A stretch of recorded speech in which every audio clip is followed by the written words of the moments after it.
a week. But if you want to support the channel, there are a few ways of doing it. Hit the like button on each live broadcast or video. This helps the channel grow. Hit the subscribe button and select the all notifications options. Hit the thanks button to buy a super sticker. You can do this on the live chat too. You can also join our Patreon page or buy us a coffee at the link in all of our video descriptions below. We are also looking for sponsors. If you want our latest advertising rates and how you can get involved, then email John at nufcmatterspodcast@gmail.com. Thanks for watching.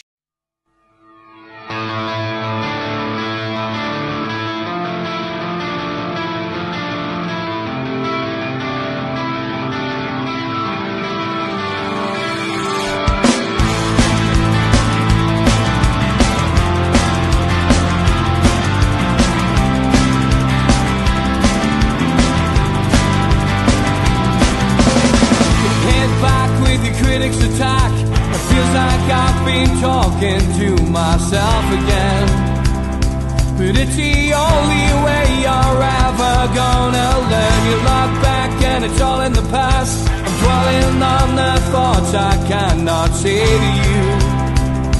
If I don't say the words, then maybe it's not true.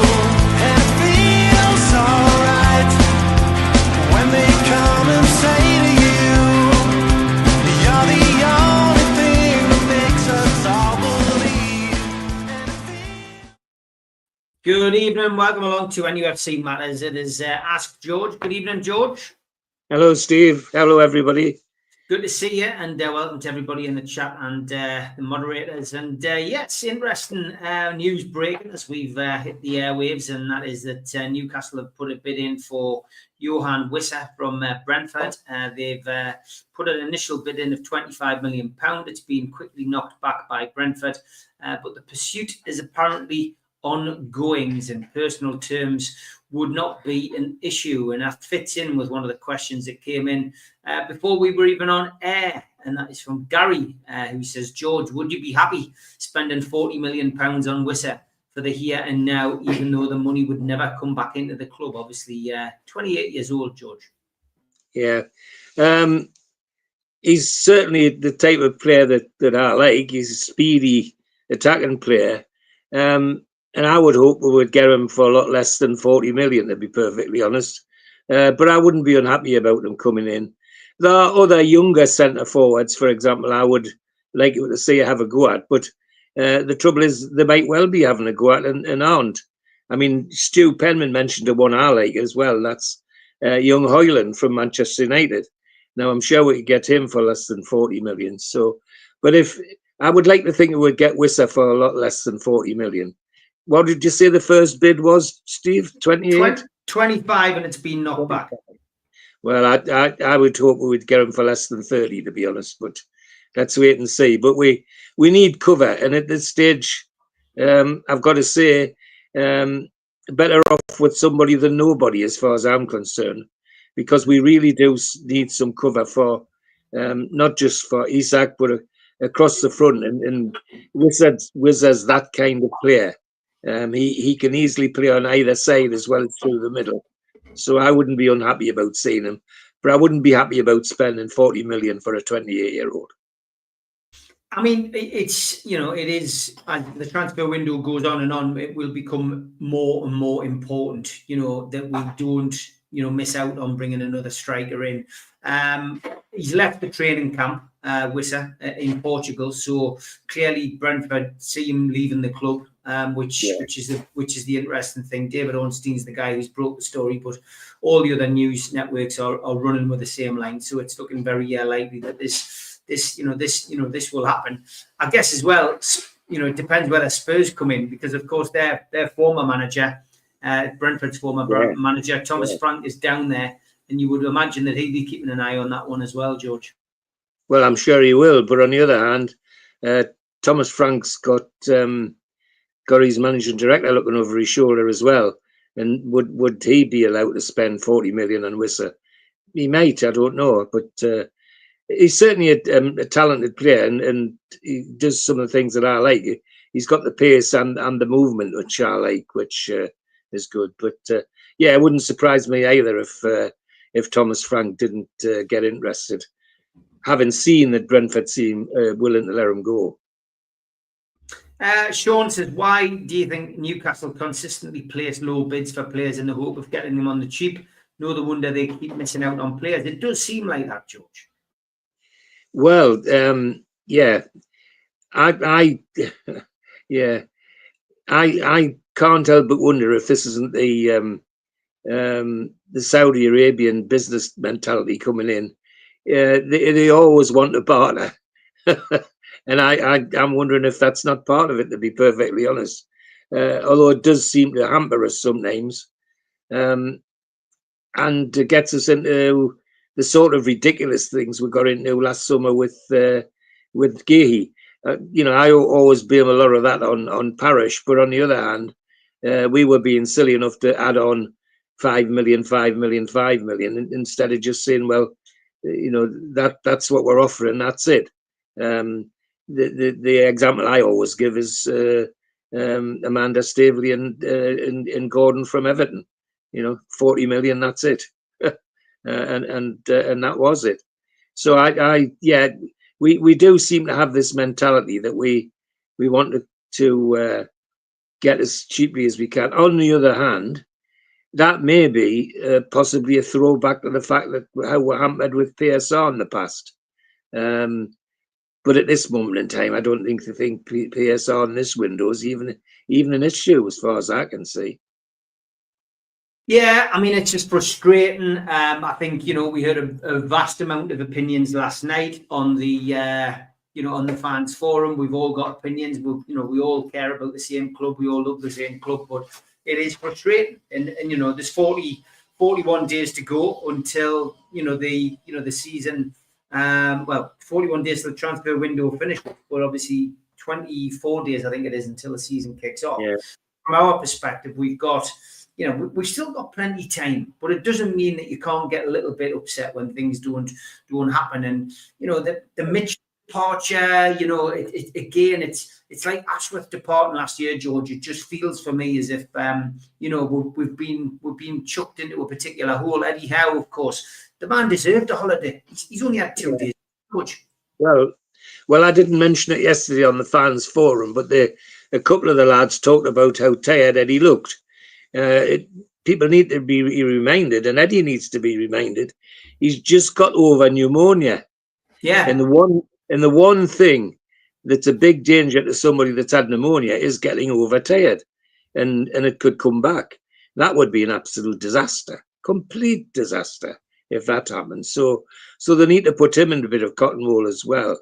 I try not to let my frustration show as much as I do, but there are one or two things that do frustrate me, and I would love to see more people signed in. But on the other hand, I want to see the right people signed in. It's the one area I agree with Kev on the fans forum is quality, not quantity. You would be better off. If it's just filling holes, we're maybe better off risking one or two of the young'uns rather than risking a hole of somebody that's going to cost a lot of money. But it is frustrating. I understand absolutely. What's the most frustrating thing for you, George?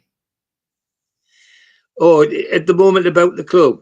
Just what is the most frustrating thing for you? I mean, I don't often have a chance to say what I said. You and I disagreed last night probably on what I said. I think maybe go on. I'll let you speak. I didn't disagree with what you said.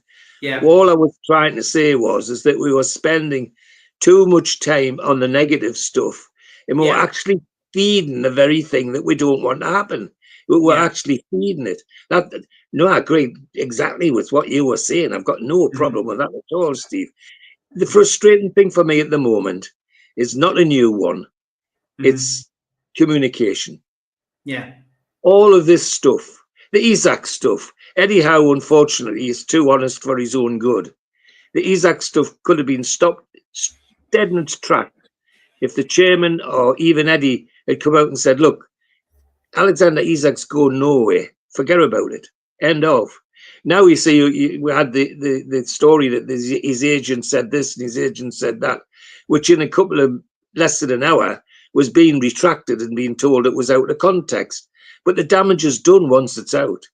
And somebody with a bit of nous communicating things, and I hate to use her name again, like Amanda used to, putting the word out which was the sort of words that the fans wanted to hear. And it disappoints me that they're letting that happen. You see, I from day one with Mitchell, the first thing I did, because I didn't know who he was, I relied on most of my information from our Neil, who's got his finger on the pulse of most things.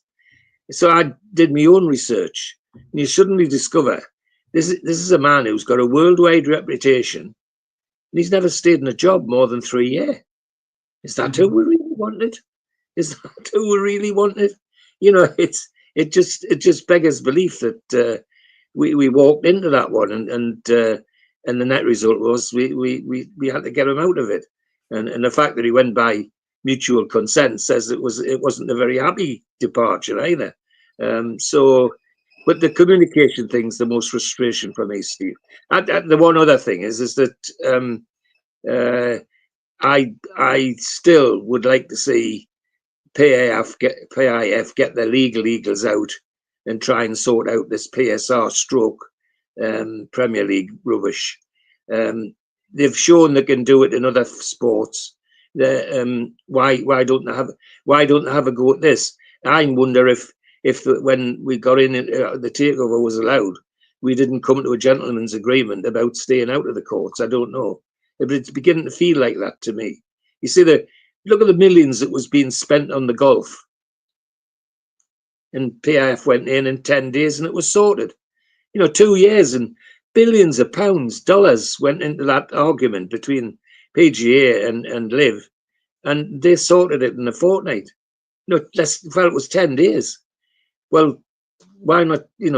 I'd love to see that sort of thing happen for us as well. So they're the two frustrations I have. One, the communication at the moment is a disaster for everybody, including in the club. And the second one is PIF flexing their muscles, because if they flex their muscles, the whole world will shake. That's the power they've got. Everybody, not everybody, but a lot of people were twittering on about the fact that they were in a subsidiary company was involved in doing something with Spurs. Well, so what? That's petty cash. Let them have the petty cash. We've got the big bucks. That's my feeling about that.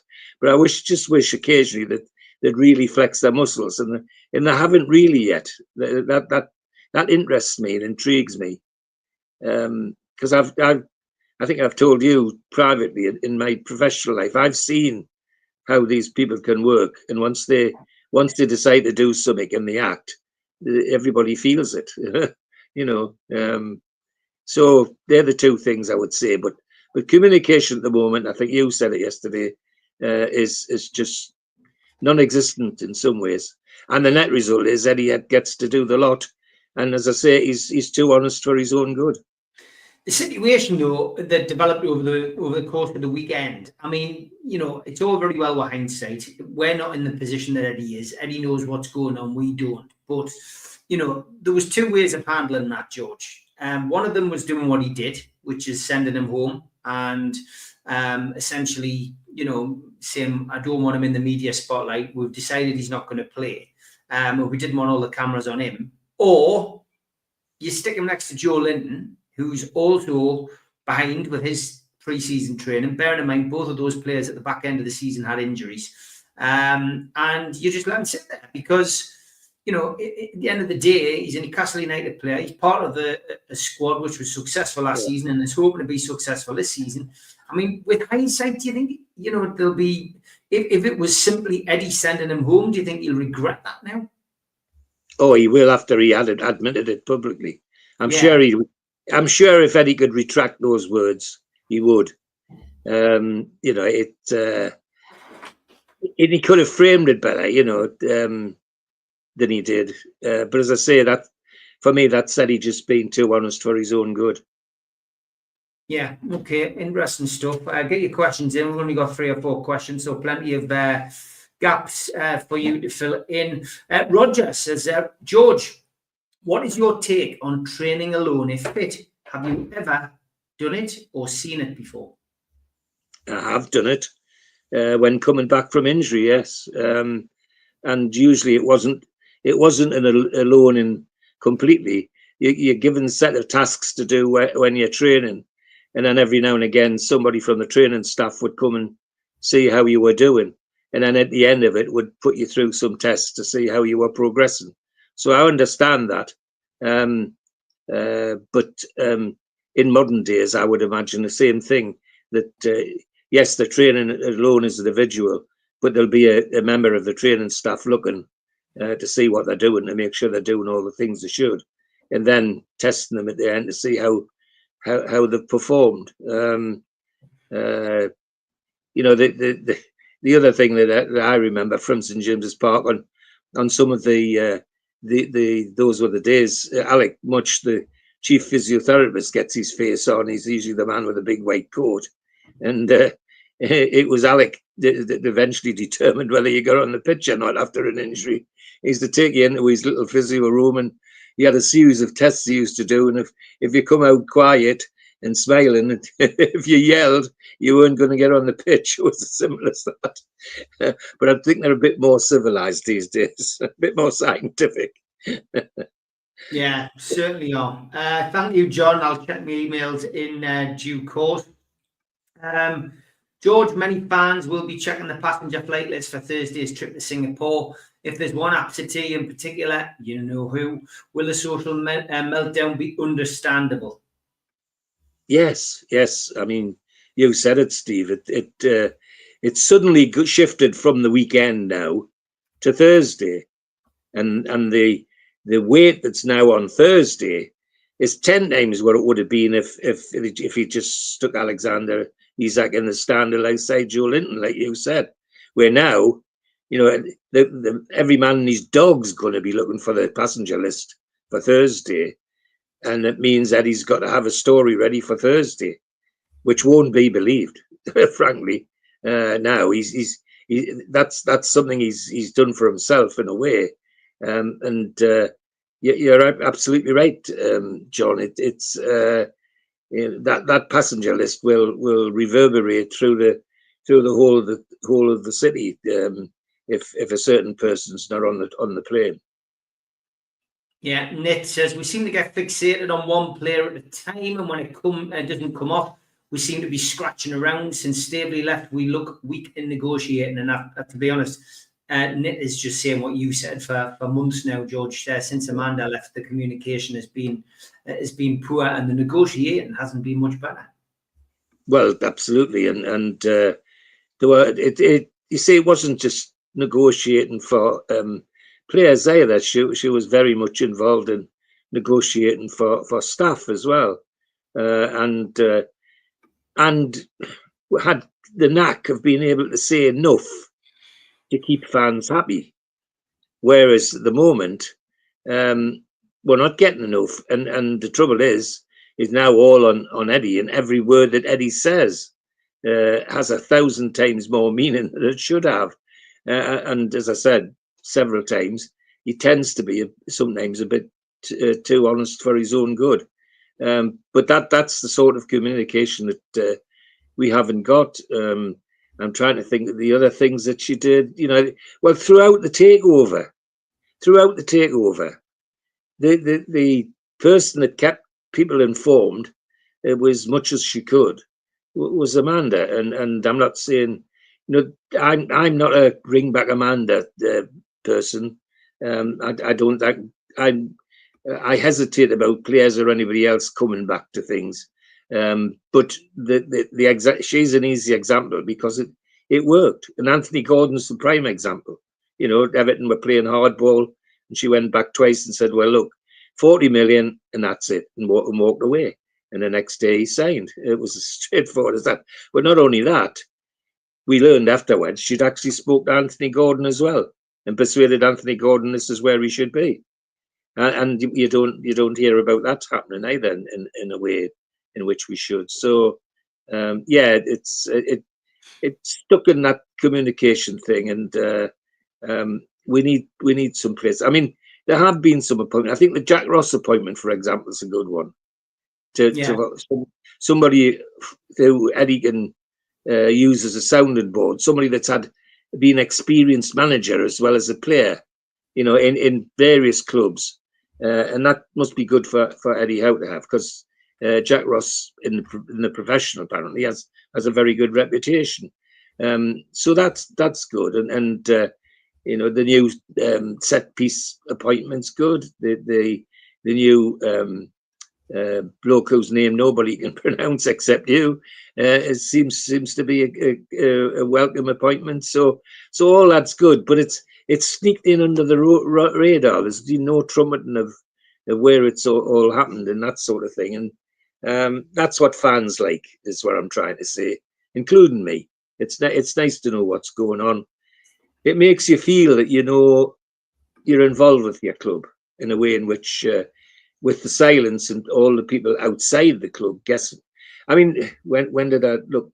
I looked at a couple of blokes on a website this morning talking about the weekend, and I couldn't believe they were talking about my club. You know, they're both wearing black and white shirts, so they could have been from Mars for what they were saying, as far as I was concerned. But it's only because there's this vacuum that people like that are allowed to fill the vacuum with rubbish. Blue Rhythm Boy asked a question earlier, and I've just took it off the screen there. You might have to put it back up, Blue Rhythm Boy, because I've lost it. I think it was something to do with transfers, but put it back up, Blue Rhythm Boy, and we'll come back to you. Barry says, who is the best non-UK player that you've seen play for Newcastle? Oh, goodness, over the years I've supported them. In the early days, it had to be George Robledo. I mean, he was just unbelievable goal scorer, unbelievable footballer, and a great character, good character to have in the club as well, and very soon settled in the northeast. But I think that's thanks to his mother, because Mrs. Robledo was basically his agent as well as his mother. They went to Barnsley to buy George Robledo from Barnsley until they met Mrs. Robledo, and she said, "You can't have George unless you take Ted." Ted was his brother, and it was a good job they did, because Ted turned out to be a bloody great player and played in a cup final. So in the early days, George Robledo, as we come up the years a little bit, I've got to say I was a Mirandina fan. I really liked Mirandina as a character, and had the ability to turn players inside out, both right and left, and shoot with both feet, right and left, which is always a big thing for me. And then coming up the modern day, then it's got to be Alessandro Tonali. You know, there's stuff in him that we've got to see yet that I think will make him one of our greatest acquisitions ever. So we've been fortunate in some of the choices we've made, and been fortunate to see some of them. But that's the list of people from the various ages, if you like. Was Mitchell right about the transfer policy? Was Blue Rhythm Boys question not being fit for purpose? We seem to be targeting players that so-called bigger clubs want and will always get ahead of us. Do we not need to find hidden gems? Well, I'd argue that we've found some hidden gems, because some of our stars now are people I'd never heard of. You know, we suddenly found Isak out of nowhere, as far as I'm concerned. Bruno came, Botman came, and you know, I hadn't even heard about them, and they're the sort of transfers I like. So I think finding hidden gems is a great idea. The imperative at the moment is that because of the season that we're going into and all the competition we're involved in, I think many fans, and certainly I think Eddie as well, would like players who are ready for the first team, and that doesn't always happen when you shop in another place. But I still wouldn't be surprised if they're doing lots of talking, particularly in Europe, with players that will suddenly turn up on our doorstep before the window closes. Okay, I've always been puzzled by the role that Amiobi plays at the club. Do you think we will ever use the loan option successfully again, or is it a non-Saudi option, says Barry? Well, I mean, I love Shola a bit, but his performance as loan manager from the outside looking in was abysmal, and I can see why they wouldn't want to do it again. If we're going to use this method like Chelsea do and others do, we've got to keep a tab on these players and make sure they're getting game time and make sure that they're being looked after while they're playing away. I think the worst example of the current squad we've got, and I gather he's playing super well again, is Cure, the lad from Australia. He went to Hearts, and for what? To sit on and warm his bench and Hearts bench. I don't think you got more than half a dozen games. That can't be right. I don't want to say that myself. So I would like to see us be sensible in the loan market, but apply it professionally and properly, in my view, because I don't think we have up to now. Craig Hope has just gone live on Twitter with his comments on Wisser. He says there is confidence among sources close to the deal that Johan Wisser's proposed move to Newcastle will progress.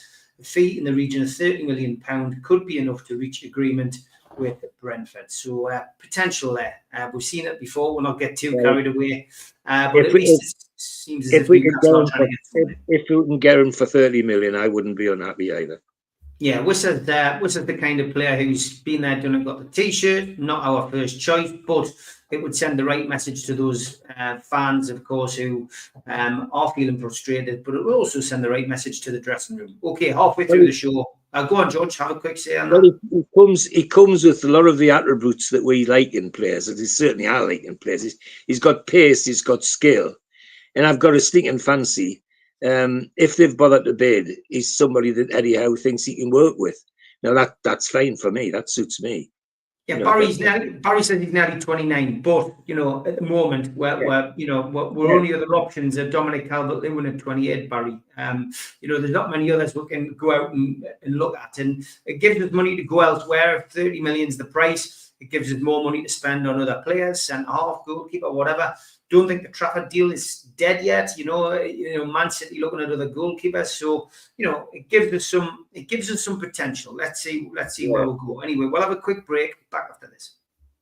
A big thanks to all our sponsors, Skips and Bins. You can find them at their website, skipsandbins.com. Contact them at www.skipsandbins.com/contact. Say hello to low-cost waste disposal with pay-as-you-go and contract waste management. A big thanks to Mr. Vicky's Sauces, handmade in Cumbria. You can find them at their website, mrvickies.co.uk, email info@mrvickies.co.uk, or telephone 01768 210 102. Thanks to our fanzine sponsor, United Group Travel. There are no strangers on our tours, just friends you haven't met yet. 2-crew driver and courier, local family company, 3-star plus quality hotels and no interchanges. Hot and cold snacks and drinks available on the coach, all excursions included. Their website, unitedgrouptravel.com, email beverly.ugtl@gmail.com, telephone 01670 632 460 or 0791 666 4174. Just £30 per person deposit. Thanks to Media Arts for all the help with the technical side of things. And if you like listening to us as a podcast, you can go to Sports Social Podcast Network or to iTunes, Spotify, or other podcast providers. If you want to support the show, then hit the subscribe button. It's free. We do 7 shows a week.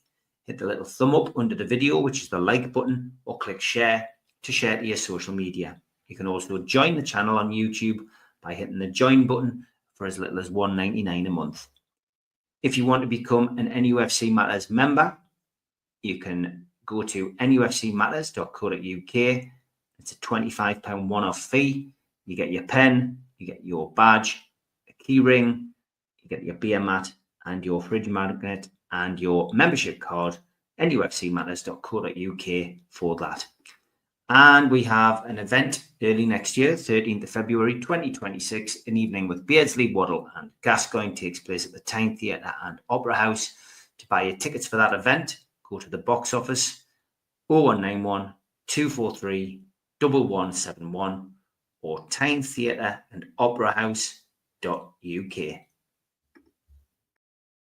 A lot of positivity in the chat about Wissa. He looked good last season. Wissa, 3 years. We can develop Asula and send Neve out on loan. 30 million is fine to write off, I think, if he can get us 10 goals a season. And look, not every player can be a young'un that we make a profit off. Imagine 29 being too old. Ronaldo must feel like an OAP. Wissa would give us 3 good years. He's at his peak now. We need that fighting on a few fronts. Premier League ready and ready to go. And we took in 35 million for Kelly and Longstaff or thereabouts. So yes, we've got money coming in. A big thank you to everybody watching on Twitter. We have over 400 of you watching on there. So please jump over to YouTube, search NUFC Matters and hit the subscribe button. We do 7 shows a week. John Joe says, we have got embarrassed in this window. I'd rather be called corrupt than be a laughing stock. Wissa offer has been rejected. It has.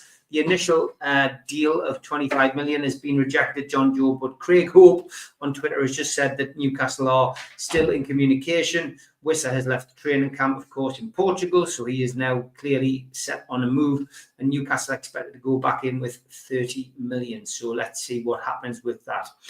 Derek Sharp says, George, do you think Suds has been appointed with the blessing of our new sporting director, who may not be able to make a switch until after the transfer window? If there's somebody in the frame, I would be amazed if they haven't at least talked to that person. But I've got no information or reason to believe that there's even anybody in the frame now. So I would have thought the one person that will have talked to and will have involved in all of that will have been Eddie Howe and maybe Jack Ross as well. All the people who are working in that team, I would have thought would have had something to say about that, but he comes with such a high reputation apparently that let's have a look at what he's bringing. I mean, we some of our appointments at that senior level at the sporting director, our 2 appointments have been an absolute disaster. That's the only way to describe them. So let's see what's happening, but. He comes with an enormous reputation, and as I say, the people that matter that are in the club are Eddie and those that are working with Eddie. And if they're happy with him, I can't see how a sporting director's not going to like him. Yeah, and Blue Rhythm Boy, that's what we're talking about. Newcastle are appointing staff to work with a sporting director. One may think, that they may know who it is going to be, and maybe that is part and parcel of it. There seems to be a few staff coming in. And I think maybe Newcastle should have learned from the mistake by now. You can't just throw people into the mix, and Eddie may be playing his part. Hopefully he is anyway. The later the window goes on, the more desperate we're getting. Still 41 days to go, John Joe, in the window. Still plenty of time to go, and with the exception of some of the big clubs in the Premier League, and Newcastle obviously signed Elanga, but they've got rid of a bit of deadwood players who were never going to play next season. So let's just wait and see where we're at in 41 days' time. Carsey was saying, do you think Newcastle should start playing hardball with other clubs regarding transfers as they are with us? What goes around comes around. I mean, I think Newcastle did with Longstaff, to be honest. And I know we're only talking millions here, a couple of million here or there. But I mean, four bids were rejected, George, for Longstaff, weren't they? Absolutely. And I think I said in one of the shows that I thought they were, if they give them for what Leeds had offered, we were giving them away. It would have been ridiculous. So they'd have been better off hanging on to him. But I think in the end they come to a mutual figure which seems to suit everybody, including us, and which Sean Longstaff well. Yeah, 100%. Are we fishing in the wrong pond for players? Are we at the stage to compete with the big clubs for players? Or should we be still competing with mid-table teams for players? I think this is the point that Mitch and Stu were trying to make on Sunday. It's so difficult. We're in that kind of big club mentality, but at the same time, PSR hampers us a little bit, and we are, we're at that big stage. There's like a big chasm between us and that top six as far as what we can spend seems- and kind of jump over it yet. Yeah, that's right. But also we seem to be very successful when we probe the European market, for example. But then there's another side to that is that the registration of so many players of this nationality, that nationality, this age, that age.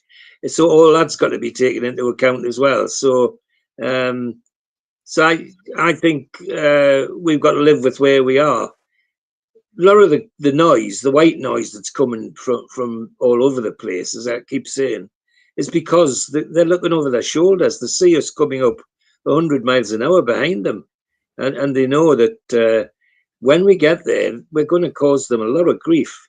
So a lot of the white noise, as I call it, is because we've been successful. It's not because we're dodos. It's because we're actually successful and we're giving them something to think about. So bring it on. John Askew sent a couple by email. He says, you know more about the Saudis' general outlook on things than me, but even I know that the second best isn't their thing, and that's great for us. Do you agree that it would be better to have more Saudi representation in the corridors at St James's? Such a situation might make transfer business a little easier, particularly if a potential seller was dealing with Saudi directly. Any thoughts, George? Well,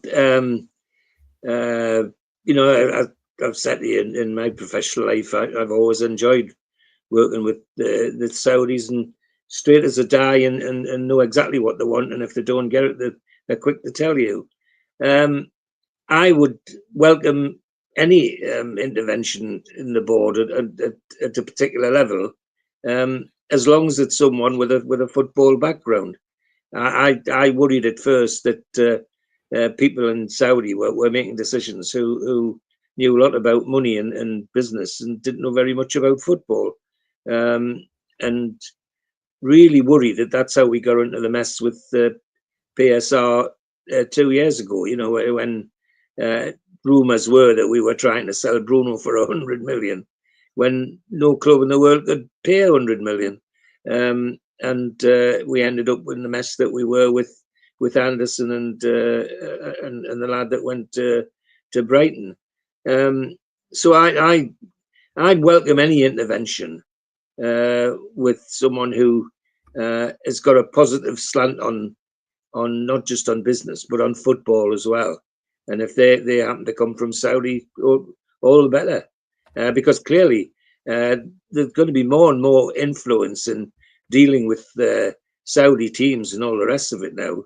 And now that they've shown their mettle in this Club World Cup, that they're not just there to make up the numbers, that's going to get stronger. Yeah, yesterday it was reported the Man City are looking at other goalkeepers. That's why people feel that maybe the Trafford deal is not dead yet. We will have to wait and see. That could be one that runs and runs. Gavin Fuller says, in light of clubs not being able to spend what they want, would we be better off with an ownership like Forest's, where the owners are invested in the club?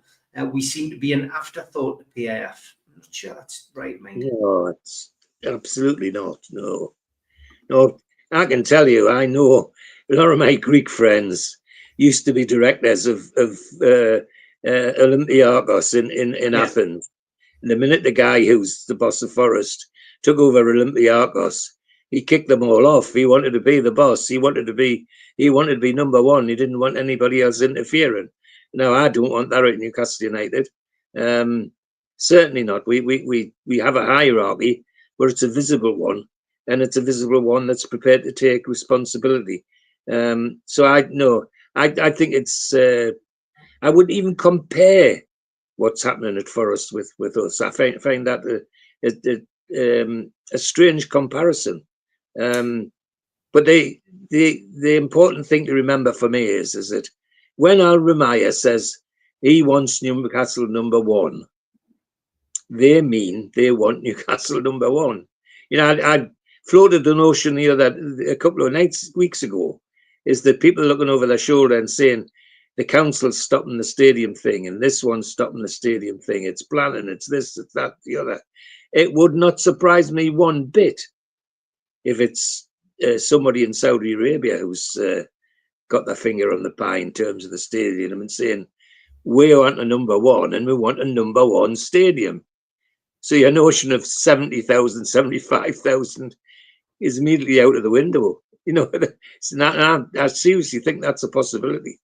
But to compare them with the guy at Forest is non-starter for me, I'm afraid. I couldn't imagine and would never imagine somebody at St James's Park going onto the pitch to our manager and remonstrating in front of the fans, in front of the television with the manager. Just ridiculous, you know. But it didn't surprise me because my Greek friends were not surprised. I tell you. EPL players, am I the only one that feels like every transfer window is a total slog? Bar the first two PIF windows, that is, it shouldn't have to be like this. It is. EPL players, it is a total slog at times, and it's because I think there's a thirst for knowledge, George. There's always been a thirst for knowledge with this club, hasn't there? Yeah, absolutely, and I can understand why it's the way it is, and historically, it's not much different to where it was years ago. It always used to be if somebody in somebody like Ken McKenzie or Alan Oliver mentioned Newcastle were going after so-and-so, you can bet your bottom dollar it wouldn't be too long before Matt Busby or Bertie Mee at Arsenal and were chasing the same player. It's always been the same. So it's just more intense now, and the fact that everybody like you and I are doing now can talk about it on social media and have an opinion about it, which is great. But the higher up the ladder we get, the more we're going to see it, I'm afraid, because we're breaking up the cosy party, and the players in that party are looking over their shoulders, thinking, well, where they go next. You know, we've outperformed all expectations so far. Do you think part of the reason that people are up hate this summer is because Eddie at the back end of last season said, you know, from his perspective, you know, he was hoping that we'd get things done early, and that does maybe have people second guessing what Eddie's thinking, feeling, or whatever. Well, I think it does, and again, I go back to what I said at the beginning. It's Eddie Howe being too honest for his own good, and he's in charge and sole charge at the moment, and he did say that. So inevitably, people are going to remind him of that. I'd be amazed if they didn't. But then you know, that's his job. You know, you said you wanted this, then why hasn't it happened? Explain yourself. That I see nothing wrong with that. What I do find difficult is he's got nobody in between himself and the board or anybody else who's keeping anybody up to date with things in between. You know, about how things are going. You know, I'm not unhappy that we don't know too much about the transfers, for example, because my experience is that when we're being quiet, suddenly Eddie announces this one's coming, that one's coming, and everything's lovely. And I think I still have the opinion that that's what's going to happen this time. Dave asked earlier, do you think fan channels, not NUFC matters, need to be more responsible in what they post, rehashing mainstream rumours and stirring up toxicity? Well, some of the ones that I don't watch now, but I used to watch, and the one that I can't remember the name of this morning, with two guys talking about Newcastle United. They might have well been from bloody Mars, because I didn't recognise the team they were talking about. It was all just a rehash. If he said this and he said that and they said this and that was going to do this and that was, and you know, it just a nonsense. If you're talking about responsibility, the responsibility that disappoints me is the responsibility who call themselves professional journalists these days. I'm not saying that Alan Oliver, John Gibson, Ken McKenzie, Stan Bell, going all the way back there, didn't occasionally drop a clanger or make a mistake, but invariably used to come out and admit they'd made a mistake. Some of the guys now speak absolute drivel. which can be shot down in a few short sentences, but never own up to it, never hold their hands up to it. And others on TV, even worse, they speak with authority as though they knew everything, when in fact what they're doing is guessing, second guessing sometimes. So that's the responsibility I'd like to see. Okay, George, do you have any names that you'd like to see as the new director of football? Barry was suggesting that Maldini would have made a good a director of football, but there we go. Barry's, I wish Maldini come in. Do you think he would have done a good job? Best left back ever. One of the best defenders ever, Barry. Yes, I would have liked Maldini. But I've got to say, while I don't like Palace as a club and some of the things they do, I think they have an excellent director of football, and I wouldn't mind seeing him coming here. Friedman, is it?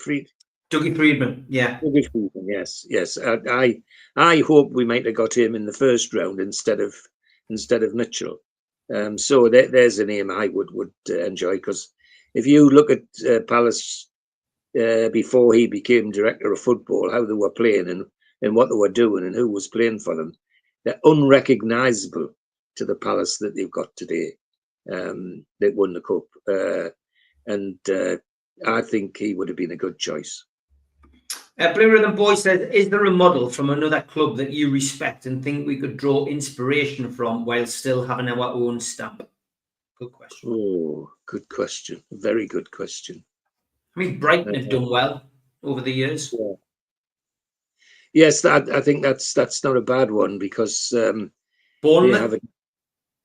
And yes, there's a model at Bournemouth as well, where the directors direct and let the staff get on with the team. And with some of the bigger clubs, I mean, Manchester United's a shambles. Tottenham's not much better. Or maybe they'll change under Thomas Frank. But yes, there's the pattern for Brighton is they have the people who look after the youngsters, the people who look after the in-betweens, and the people who look after those that play in the first team. And then around that, there's the people who bring players in and search for players and do all of that. That seems to be in a model that's worked very well with them and earned them a lot of money as well. I mean, I don't know how many 60 million players they've sold to Chelsea in the last couple of years, but it's a number. It's 4 or 5, I think. It's unbelievable. Yeah, there are models around, but some of the others, I mean, you can't even point to Manchester City and say that's a model that I would like, because I don't always think that Pep's got it right every time either. Arsenal even worse with the lunatic that manages them. Yeah, okay. George, what about Celeste Ferdinand or Hugo Viana as the director of football? Both know our club better than the other names mentioned. I love Les Ferdinand as a player. I've seen nothing to excite me about him being director of football, to be perfectly honest. Hugo Viana is a different kettle of fish. Hugo Viana was a talented player who sadly, lost his way when he was with us, but went on to have a great career. Now his reputation on the continent is soaring, is the only way to describe it. And so, yeah, why not have a chat to him at least? And certainly, he bought into what was Newcastle United when he was here. Just it didn't work for him at the time, but yeah, you don't need to look far on the internet to see the sort of credit that Hugo Viana is getting on the continent and particularly in his home country. So yeah, maybe a good shout is a have a look at. Okay, bring Alan Shearer back, says Peter Scully, who was asking us earlier where we think Newcastle will finish. We'll do that a little bit closer to the season, Peter, on one of our shows. So tune back in for that. Barry says, do you think young Alex Murphy will get his chance this season? Would make a good squad player. I hope he does, because everything I've heard and seen about him says he's just about ready. And potential to save us an awful lot of money, of course, as well. So I would like to see young Alex Murphy get a chance. Every time I've seen him play, which isn't very often, he's looked the real deal. And so I agree with you, Barry. I think I would like to see him get his chance. He never looks out of place. My memory goes back to when he was much younger, a couple of years ago, when they went to Saudi Arabia and they played in a game, and Dan Burn was sort of left to captain the side, and the back four was nearly all teenagers, but the outstanding player alongside Dan Burn was young Alex Murphy, and I've always thought that he was one for the future. So I agree. I'd like to see that happen, Barry. Okay. He also says, I felt a bit sorry for the amount of stick that Lewis Miley got on last night's show. Do you still have confidence that the young lad will make it? Yes, I do. Don't people forget that season he came in, there was a period in the middle of the season he held our midfield together for a 17-year-old. He not only held the midfield together, he scored some important goals as well.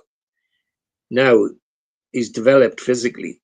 I couldn't believe the change in his physicality when he came onto the field last year after the summer training. And inevitably, when a teenager, and remember we're talking about a 17, 18-year-old, when a teenager develops like that, it can have quite an impact on them generally, physically and mentally. But I see nothing to persuade me that Lewis Miley's a spent force. The other thing, people that got good memories will know that the one thing I constantly said about him was he's a great player. If they could find somebody to give him an extra yard of pace, he would be a fantastic player. He would be a world beater. Now, I'm looking forward to seeing.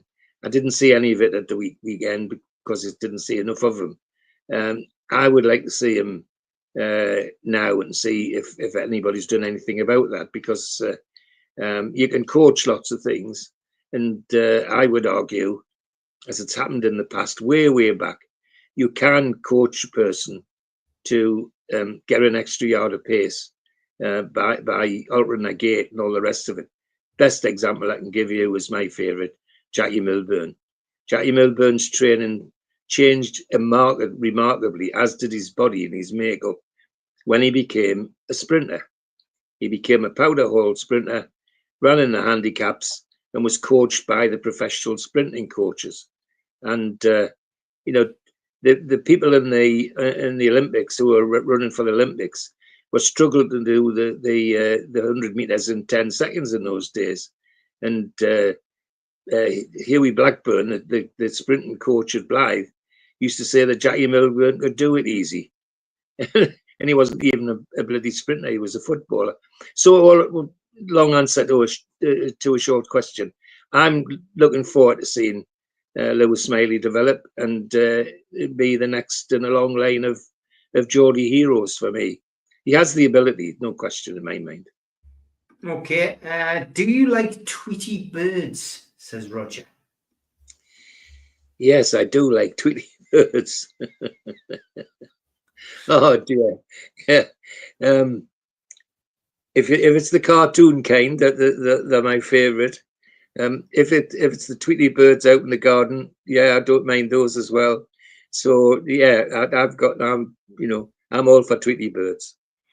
Troll says 25 million is low balling again. Why do we go so low when they've said 40 to 50? We should start at 30 to 35 and then work up. 25 an insult, which Troll says. Interesting stuff. Marcus says, I still like Miley, great decision maker, great passer, just needs more time on the pitch. And Sean says, successful sides have always had top-rate goalkeepers. Unfortunately, our current goalies are only mediocre. Granite Xhaka to Sunderland, they're going to have a good go. It's what the league needs. Hopefully Leeds and Burnley will be more competitive. Would have loved to have seen Man U punished last season. I think a lot of us would have. And JJ said, George, remember they said that about Chris Waddle. They sent him to see Stan Long. Yes, absolutely. That's the other name I was looking for, Stan Long. Yes. And, there was two at Blythe, Blackburn and Milligan, 2 coaches that trained all the sprinters, and that's who Jackie Milburn was sent to. And he suddenly came back, well, like his name says, J.E.T. Milburn, Jet Milburn, as he was Jet. It was a flyer, you know, he's just unstoppable, and made such a difference to his career. And he went on to be, as I often say, the first footballer, in my opinion, who realised you need to be an athlete before you're a footballer in the modern game, and took the game to pieces after that. Stan Long, yes, a name from a blast from the past, yes, yeah. Yeah. Which one on-field rule, difficult for me to say, Blue Ribbon Boy, the way they've put that. Which on-field rule would you change, George? Oh, on-field rule. I'm so sick of talking about foul throws. Yeah. I would turn them into kicks, free kicks from the touchline. Okay, simple as that. Instead of getting a throw in, you get a free kick, and that would do 2 things. It would make people think twice about playing safely for a throw in, and it would make the throw in a much more dangerous thing if it was a kick in instead of a throw in. Yeah. All right, there we go. George, do you think Eddie and the scouting team are capable of bringing in the players we need? For me, we desperately need an Amanda-style personality to help them get over the line. Have you got faith in Eddie bringing these players in?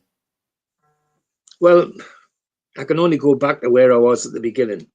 When we started this takeover, and Eddie was clearly in the driving seat then, it seemed to work, but alongside Amanda Staveley.